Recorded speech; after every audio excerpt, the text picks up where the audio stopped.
Halo semua, dua pola chart ini harus kamu tahu sebagai trader berbasiskan technical analysis.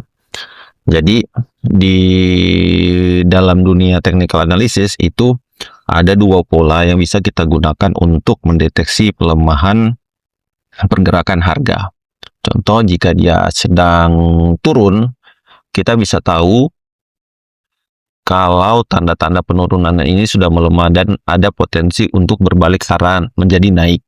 Begitu pula sebaliknya, jika harga sedang naik, kita bisa tahu jika harganya ini sudah melemah untuk naik dan berpotensi untuk turun melalui pola-pola ini. Nah, polanya itu ada dua, yaitu yang pertama pola falling wedges. Ini untuk mengukur pelemahan harga yang sudah turun dan berpotensi reversal atau naik. Dan pola rising wedges, yaitu pola yang mengukur jika harga pembalikan arah dari naik ke turun, seperti itu. Nah, pola-pola ini biasa terlihat di akhir-akhir tren, entah itu tren besar atau tren kecil. Biasanya jika pergerakan sudah melemah, pola-pola ini muncul itu.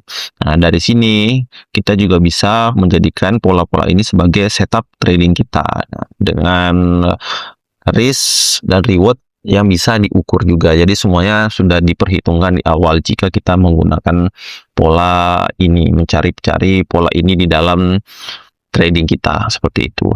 Nah, pola ini saya coba contohkan di chart ya. Pertama untuk pola falling wedges. Nah, salah satu contohnya yang pertama itu pola falling wedges ini muncul di Antam. Nah, Antam pada bulan September tahun lalu itu sempat terbentuk pola falling wedges di sini. Dari bulan September sampai breakout-nya itu di bulan Desember.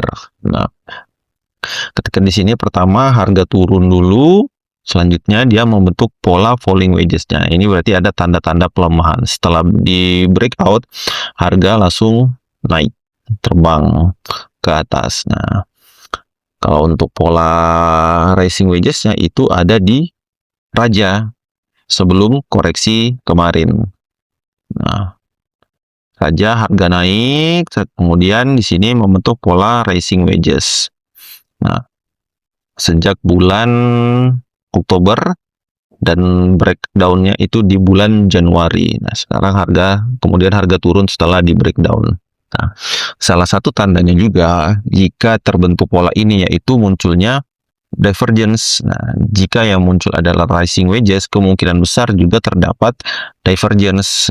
Nah, di sini di Raja ini sebagai contoh, ketika terbentuk rising wedges-nya, terbentuk juga pola bearish divergence-nya. Nah, divergence sendiri adalah tidak selarasnya pergerakan harga dan indikator, di mana ketika harga membentuk higher high, di indikator malah membentuk lower high, seperti itu. Nah, ini untuk di Raja, harga breakdown dan turun.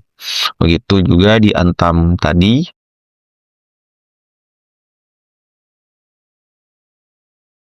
Di Antam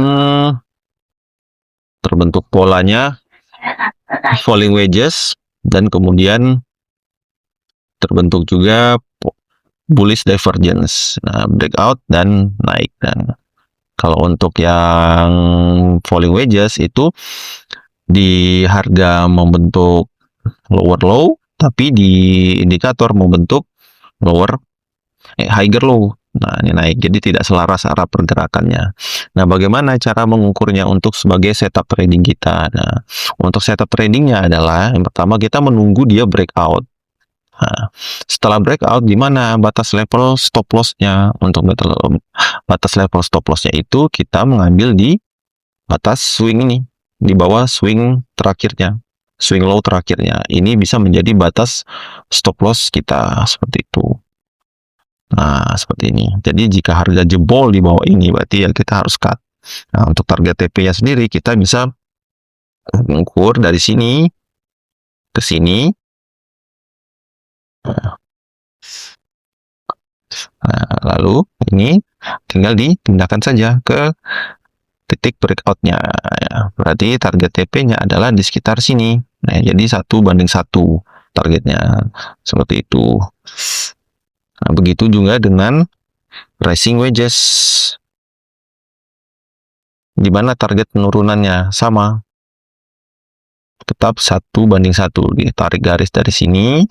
Nah, tinggal di copy, pindahin ke di mana level breakdown-nya. Seperti ini bisa menjadi target koreksinya. Nah, jadi kalau teman-teman menemukan pola seperti ini di chart, nah, itu bisa berhati-hati. Jika yang muncul adalah rising wedges dan teman-teman punya posisi, bisa pertimbangkan untuk pasang trailing stop yang lebih ketat atau bisa TP dulu. Nah, kalau untuk teman-teman yang ketemu polanya falling wedges, ya kita berarti bersiap-siap untuk entry. Itu entry-nya ya tunggu breakout dulu. Nah, ini karena breakout itu kan validasinya ya.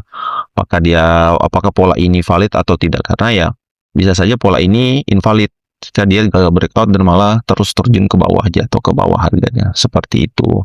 Jadi dengan mengenal dua pola ini kita bisa menambah setup trading kita lebih baik karena cukup tinggi untuk persentase win rate-nya dari dua pola ini di atas 60% jika berhasil breakout seperti itu.